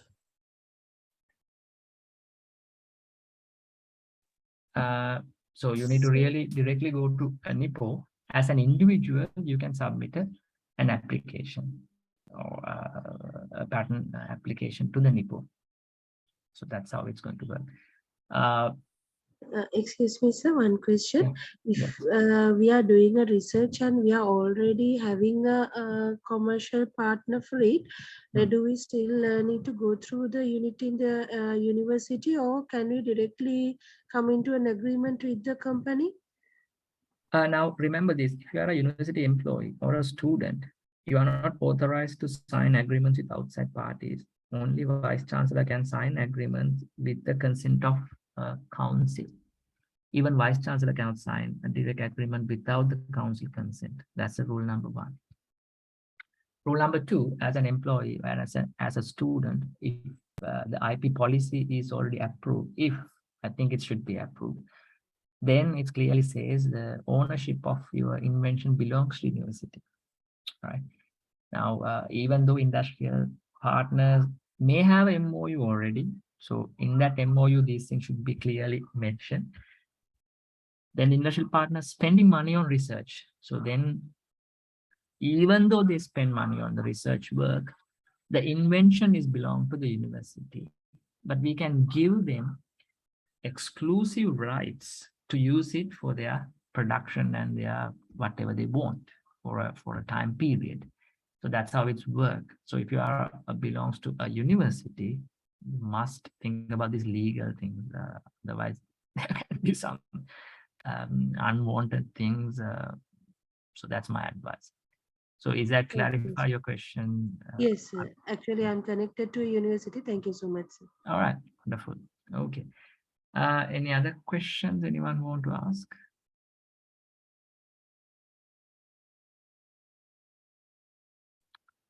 All right, so there's no questions. Let's move on to a small story. That story is a really fascinating story. I selected this story because it's directly related to engineering field. An engineer from an European country developed a technology to take out submerged boats. So this is a boat, it's submerged in water. So how to take out a boat when they submerged or when they go inside the boat. So the technology he developed, putting rubber balloons into the boat and pump air, then they can take it out. So he wanted to patent this technology because in European countries, they have many of these personal boats and yachts and other fishing boats, etc. They want to take it out when they're submerged in lakes and rivers, even some of these seas in European region. He applied patent for multiple countries in European Union. So most of the countries granted his request except one country. So then the team puzzled why all the countries granted except one country. Why this one country rejected? So usually when rejected, we can ask an explanation, but again, you have to pay. So they ask an explanation. So explanation was really fascinating. So what the explanation is, the examiner, when examining this patent application, he took the application home. So he took it home. While he examining the application, his son, small kid, watching Donald Duck, the Disney cartoon. Donald Duck, what the Donald Duck doing on that day, a similar kind of a thing. A boat was submerged, Donald Duck taking a tube and passing rubber balloons to the boat, and the Donald Duck managed to take out the boat from the boat. Since he saw this cartoon, he decided, not the scientist invented this technology. Actually, Donald Duck invented this technology. Why? Donald Duck did it first before they did it. So it's obvious both kind of similar, even though rubber balloons or rubber tubes or rubber whatever, it's same technology is used. So that's the reason why they rejected this application in that country. So simple as that. So when it's rejected, the only thing you can do is you can go to courts. Court will hear it. In Sri Lanka, we may not have specified courts for IP cases, but in other countries, they do have specific courts for IP cases. So they went through this and they really, the examiner decision was right. That's it. So this gives you something really important to understand about patent rights. Patents never gives you rights to produce it or do anything you want with the invention. It gives the rights you to prohibit others using the technology. Remember the earlier case, the Indian example, the examiner may not see some other patents already granted or the patents already in the process. So even though patent is granted, there can be some information hidden where similar to your invention or prohibit the grant of your patent. So if such thing happen due to the missing of some information, it's not tells you you have the right. So it may really missing some information. So the rule of the thumb, patent gives you the right others or prohibit others using your technology, not you to use. So when you start using your one, maybe someone else come and tell you, you know what, one day prior to your patent is granted, there's a patent I got. So you should not use this. So if that happens, maybe you have to talk to that person and, all right, you know what, can we have 50-50 share? If this person is really generous, they might agree. If not, what can happen is you have to go to court and settle it in the court. So that's what you have to do. And remember, sometimes when you're performing a presentation, even within the university setup, if it's recorded and put it into online, that can really prohibit your, sometimes getting a patent granted can be really challenged or can be getting little, the chance of getting can be little less if that's happened. So remember that. So all these things need to be really understand.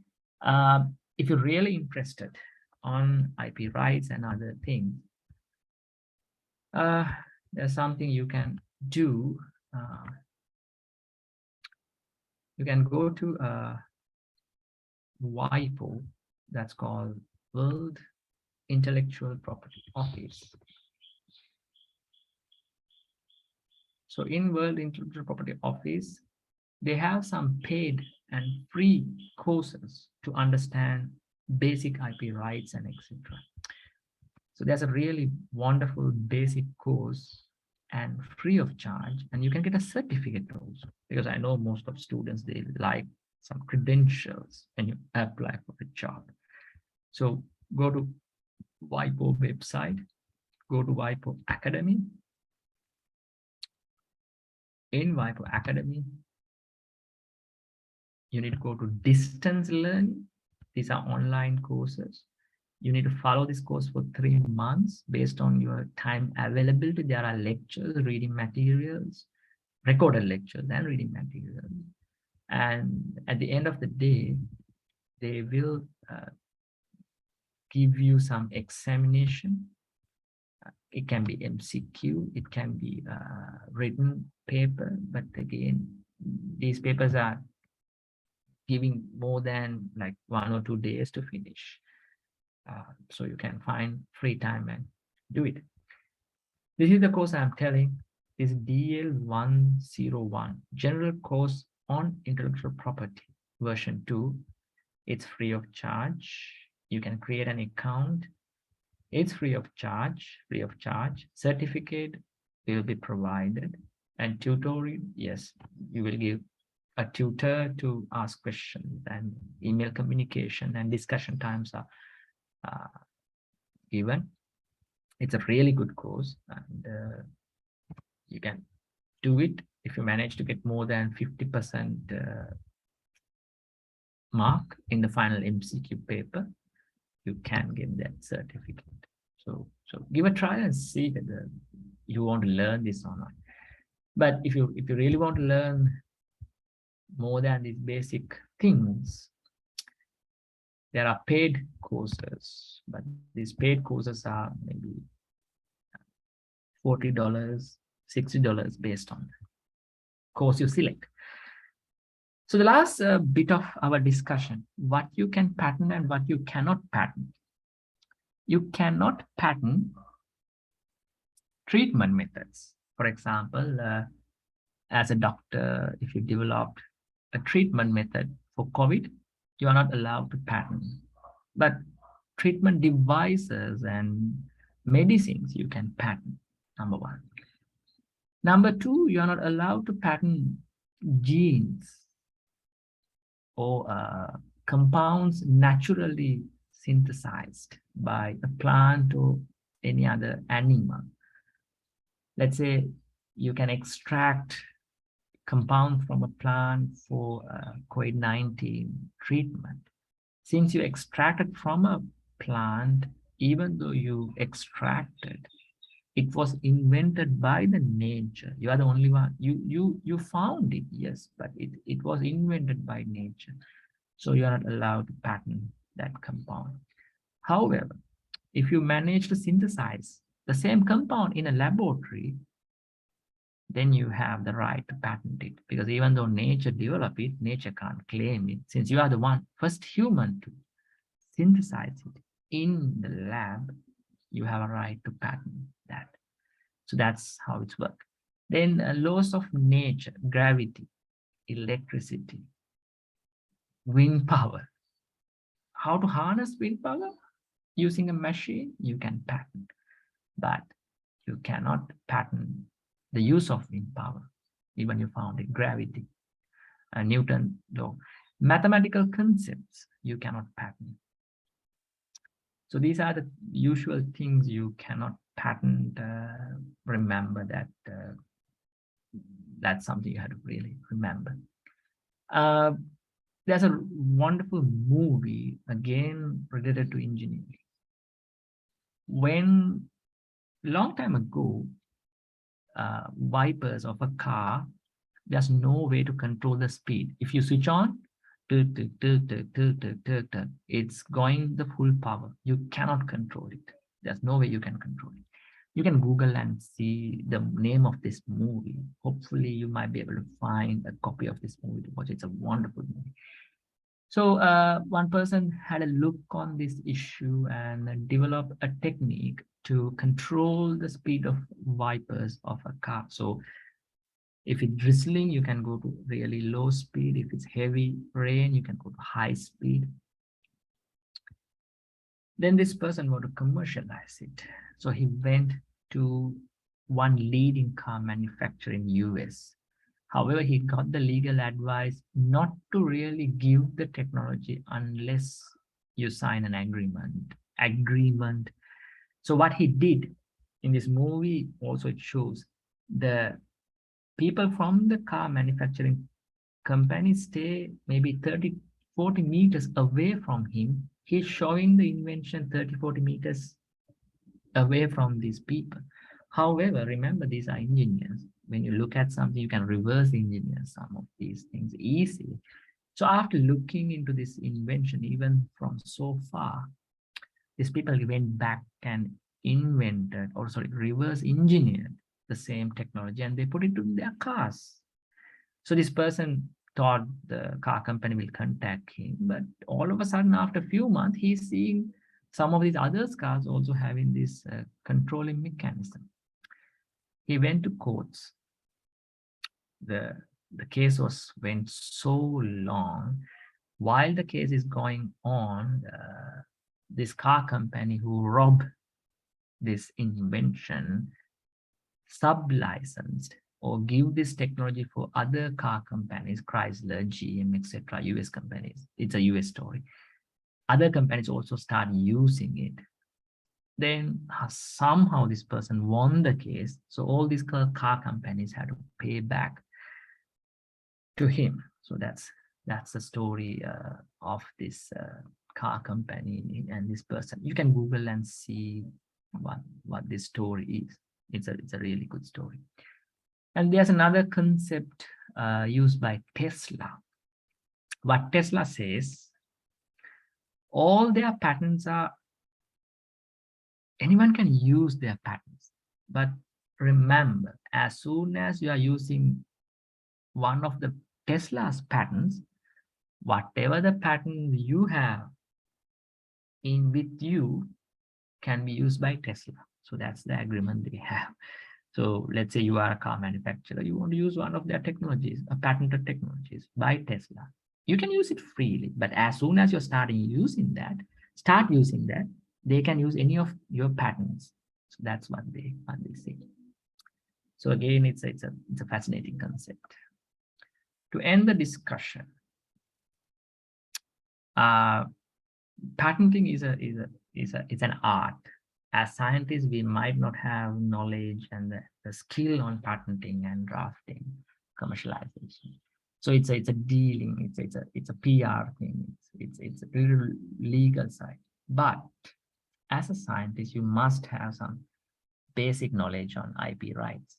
For example, you have basic knowledge on MS Office, you have basic knowledge on SPSS, you have basic knowledge on R. So you never thought, all right, statistics is not my subject. Maybe I can find a statistician and get it done. But to talk the language statistician understand, you need to have basic knowledge on statistics.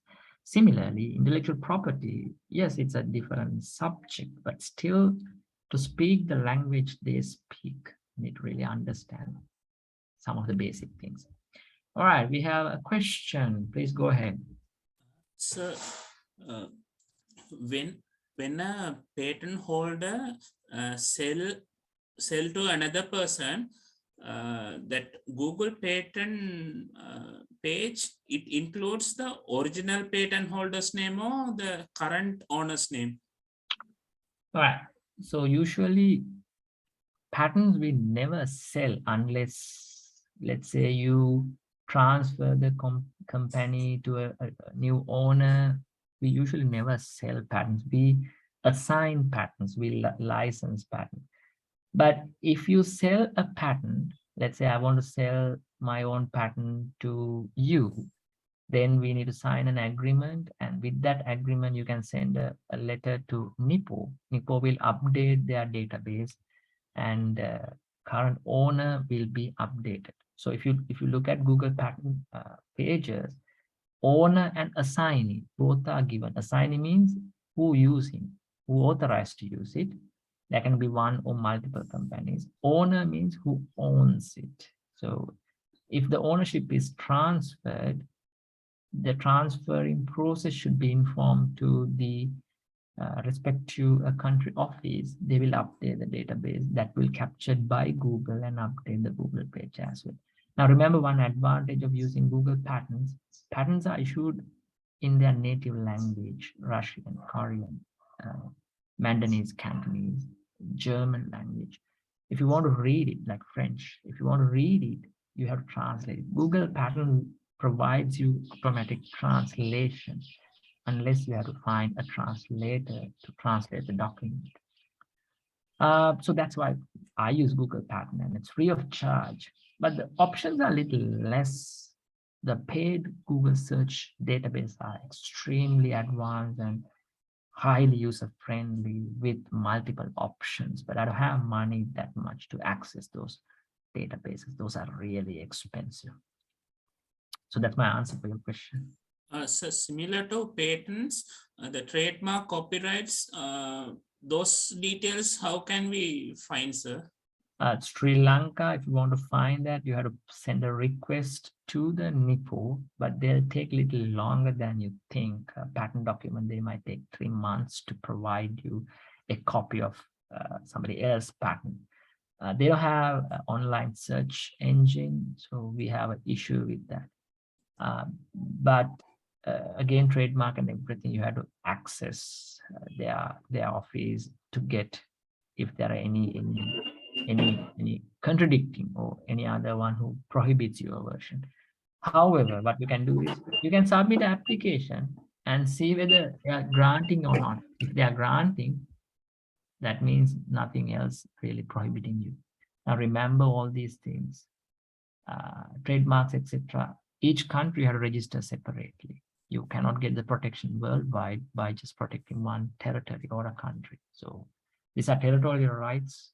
If you want to expand to multiple countries, separately you have to go and protect in those countries. So that's the rule. Thank you. All right. Any other questions? We have 3 minutes more. If anyone have questions, please feel free to ask.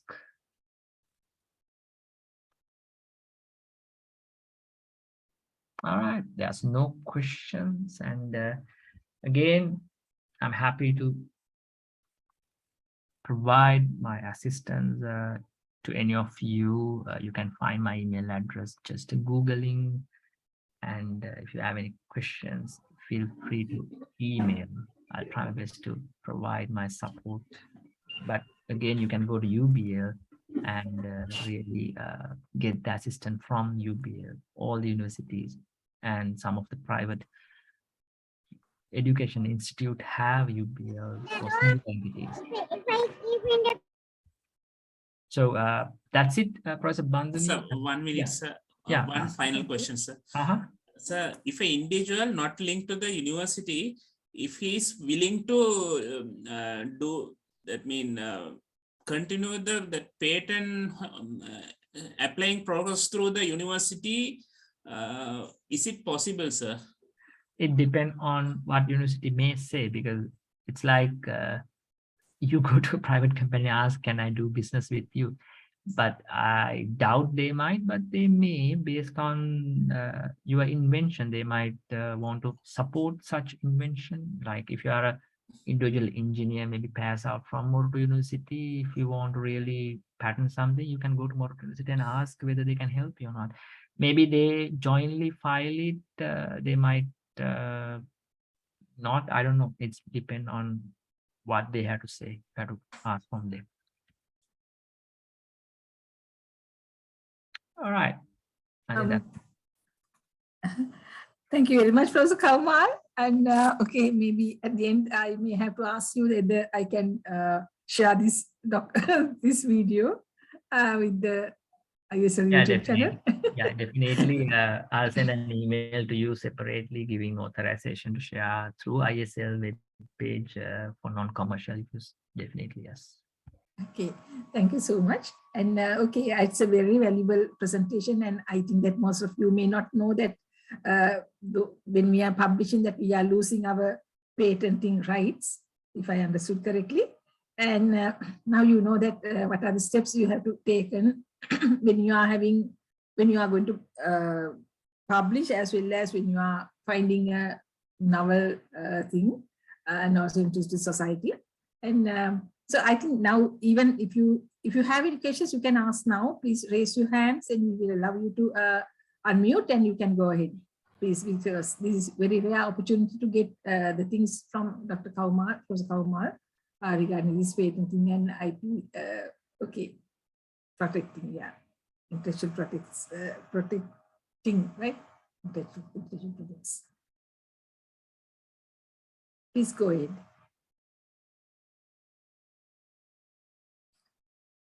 Professor Kaumal, I have a question that if we have, let's say that most of engineers, they work for industries, and so in that case, if there's a section of called research and development section, they may work on it, and they may find out, and they may improve and at some parts and like that. So in that case, how this theory is applying or applicable for those people?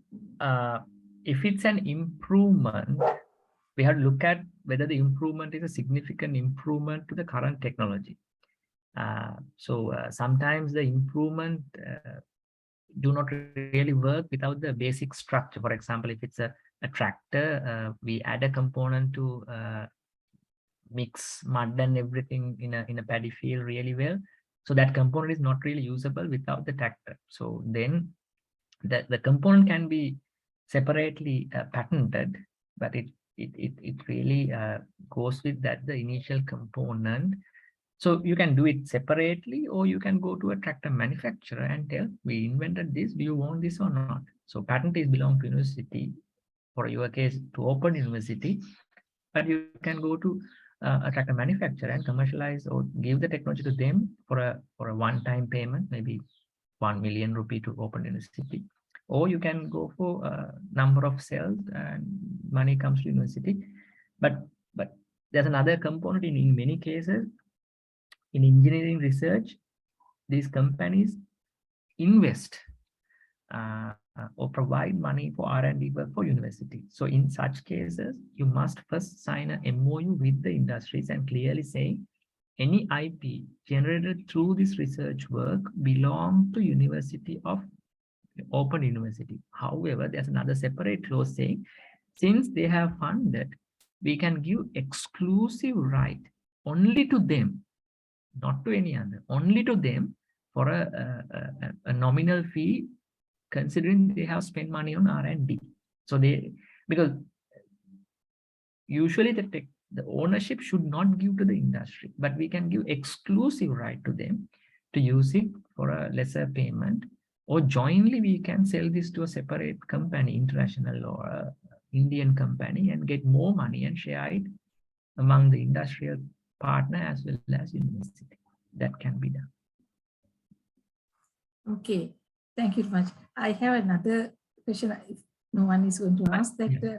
Okay, we know that there's one coated fertilizer introduced to the country, and later on we heard that it was sold to the India, and now India is going to get whatever the benefits out of it.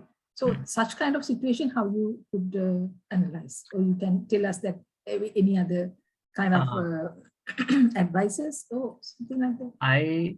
Now it's purely a business deal. There's nothing wrong they have done. It's purely because all these research institutes, I consider them as business. So when we're running a business, we go for higher profit. So they found a commercial partner, Indian partner. They agree to pay more. So we license this technology to Indian commercial partner. So now this technology patented, let's say this technology is patented in US, not in Sri Lanka. So the protection is only in US. So if it's not protected in India, if it's not protected in Sri Lanka, any manufacturer in Sri Lanka can manufacture and sell within Sri Lanka, no issue. Because if it's not protected in Sri Lanka, even I can look at the patent, I can manufacture, I can sell it in Sri Lanka. So we have to look at what are the territories it's protected. If it's not in Sri Lanka, within Sri Lanka, I can do anything I want. But if it's protected in Sri Lanka, India and US, then that licensed company can only manufacture and sell within that protected territory based on the agreement between the owner of this patent and the commercial partner. So in that case, actually the agreement between the owner and and whatever the commercial partner to be there. And so similarly, that if I did something and if I get the patenting of US patent, then anytime I can sell it to whoever the commercial partner of mine in Sri Lanka or any other country not coming to that purview, then they can produce. I can earn money. Yeah, definitely. But remember, as a university academic, the ownership of your patent is belong to university. You are only an inventor. So the university will make decisions which company should get it and which company should not get it. So usually what we do is we look at the reputation of the company, and we look at how much money we can earn and how long this company will make the progress. If the financially stronger company may fund the PI, as maybe agreement, we put a clause saying the company should fund the principal investigator, in this case you, for 5 years for further development of this technology. So those things can be included, but university take decisions because it belongs to the university. That's how it's worked. But at the end of the day, if university earn money through the commercial partner, it will be shared among the inventors as well as your department, your faculty, university, and the some places based on the priorly agreed basis. Okay. And let's say that I'm a university lecturer. However, that I'm doing something my own in my house and nothing related with the university. So in that case, it's still that I'm bound to that particular university No. or the industry. No, if you do such, because engineers always have their own small projects because they Yes. have the capacity to, like chemists, we can't have a lab in my home, but engineers, they do have that capacity and they can go beyond what we do as chemists. So in such cases, remember one advice, keep evidences to prove that you have not used any resources from university or the working hours. Now, for example, if you develop something within 1 week, it's impossible because you can't do that because you are a full-time employee at university. And any things you bought outside, receipts, etc., you keep all those evidences. Then no need to give the ownership to the university, it's yours because you did it by your own time and your own money, it's yours. Okay, thank you. There's nothing that I'm going to clarify from you because it will be helpful to the other partners or participants also. Now, BioClean, one of the product of University of Colombo. So how it started and how it ends, and now we know that it's in the market and in our home also we are buying it. So how that profits going and how it starts and how it benefits the university as well as the person who has developed. It's like this. Now, in such product, we go multiple agreements. First, we start developing as a collaborative research with the company. In this case, Dali Butler. They provided assistance, some knowledge, as well as some resources to us. Then we develop it. When the concept is proven, when the technology is proven scientifically, we transfer that to the industry, to the industrial development or the scale-up process. When they scale it up, they start selling. So in that, after they start selling, number of cells or based on number, the total revenue or the total earnings, whatever, they have to pay a percentage to the university, or there's another way of doing it. Sometimes they might be willing to use the name of University of Colombo on their bottle, saying this is an invention of University of Colombo. Maybe that provides the confidence for the consumer to buy the product. So in that case, we may charge separately for the usage of the name. So it's a separate process. So based on what they want, that use of University of Colombo name and the technology or technology only, then we put a price tag, a percentage or a unit per unit charge. Then they keep paying that until the agreed period is over. So that's how it's work. So as long as they are using University of Colombo name, they will pay some money for the usage because it's our technology developed collaboratively with Dali Butler, and they keep developing further development, and they keep supporting University of Colombo. They are really supportive, and they are really generous and genuine organization. I really appreciate the help they have given to University of Colombo all the time up to today. Thank you. Yes. Any other questions? If not, my last question. Generally, because also belongs to the Department of Civil Engineering, and so generally in the civil engineering final year students, there is a trend to make kind of a concrete mixed designs. Like they instead of the concrete that sometimes for improving the durability or the lightweight concrete. So like that, they are doing some mixed things like cement or fly ash or like let's say metal instead of metal, something else, such like that. There are many products they are preparing. So sometimes they may the newest one, or sometimes they may with not a copying, because students may not know that they have it was done somewhere.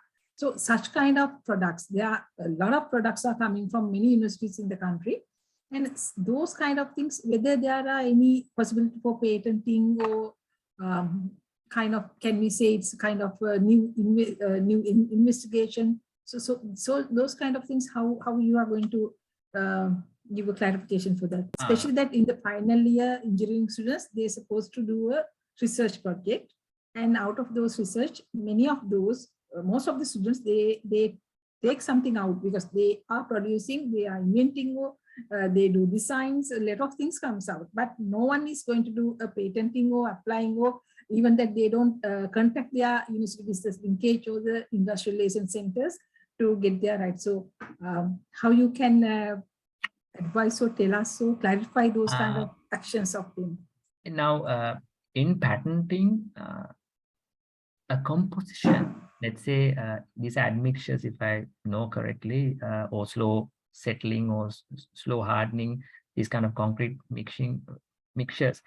So these are compositions, like 5% from A, 10% from B composition. So protecting compositions through a pattern is difficult because we can just change it a little bit and make a difference. But if you add a totally new material for the existing mixture and obtaining a totally different property, then that can be patented, and it's a strong patent.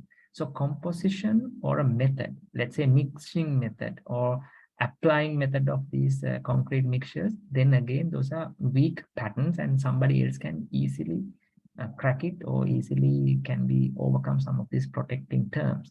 But if you can manage to come up with a new material, for example, you're adding alumina to a concrete mixture and making it can be hardened underwater within like 2 minutes time. So that kind of approach, if a student can come up with that kind of a thing, use of alumina in concrete can be patented, and no one else in Sri Lanka can use alumina in concrete for that purpose. So then that patent is stronger. We can file a patent and get the patent rights to the university, and we can find a commercial partner. But I have a different proposal to you. What the civil engineering department can do is build up a list of commercial partners may work with or currently working for admixtures and concrete mixing industry, and have an list of that. After finishing all these projects, the academics of your department can select most innovative or most commercializable projects, 10 projects.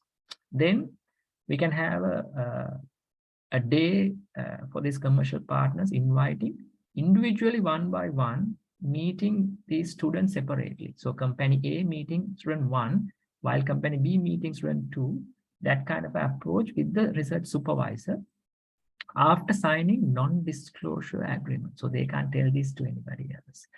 Then without revealing all the sensitive information, we might be able to find a commercial partner or partners who are willing to go one step further. Maybe they want to fund for further investigation, or maybe they want to hire this student to their industry, or maybe a collaborative project with the university and the industry. Maybe we can do that kind of a thing. If it's successful, then we can sign an MOU, keeping this composition as a secret, maybe between the company and the university. Maybe we have to remove the exact composition from the thesis, maybe putting a rough one, like 10 to 20% of A, 30 to 40% of B, that kind of a ratio, based on the agreement with the industry. Then it can come to the market. Maybe the royalty can be shared between university, student, principal investigator, department, and everybody. That can be done. That's the way I look at it, because composition and the methods are really weak patents. So rather than patenting, keeping them as secret, because those are not going to last forever, because further development will happen, new composition will come, new things will happen. So if after having this meeting with the commercial partners, an agreement can be signed, they continuously work with the university, all these 10 companies. So each year, maybe research project coming through those industries, and we can work with the industries continuously. So that's what I will do if I part of your department. If I'm the UBL director of your university, maybe your UBL director may have better ideas. This is the way I look at it, the whole thing. Okay. Thank you so much for a very very informative and presentation as well as a clarification of all these questions. Participants, still you have, if you have questions, you can ask Professor Kamal. I know that he is a really busy person. And do you have any questions? It's 11:15. Yes, if there are no questions, Professor Kamal, thank you so much for your very clear Thank you so much. presentation and very clear in the clarifications. And okay, thank you so much once again. So you are giving the permission to me to upload this, but however, the dear No. participants, that if you are going to get the certificate now, from now onwards, actually, we are not uploading these videos because we understood that people are going and get the videos, but active participation is going to get low. And so that will affect to this particular program because earlier it was really interesting. And many people, many participants, they joined. And we want to activate it once again. Please pass this message to your friends and the colleagues and whoever that joining with us. And so we will have another few more sessions to wind up this particular scientific writing session. I think that Dr. Kaumal, we will meet Dr. Kaumal once again in the commercialization lecture. Mr. Kaumal? Yes, Am I correct? definitely. It will be done separately. Maybe some of the other things as a commercial, with the commercial partner, what we have to do and everything, we'll discuss on a separate day. Yes. Yes. Okay. With that request, thank you so much once again. So shall we wind up the sessions today? Thank you very much, all the participants and also the IESL and Mr. Chamila from IESL and Engineer Mantika Naratna, who is that assisting and the secretary of this subcommittee, and also the Library and Publication subcommittee. And thank you so much for all once again. Professor Kamal, thank you so much. Thank you. Thank you.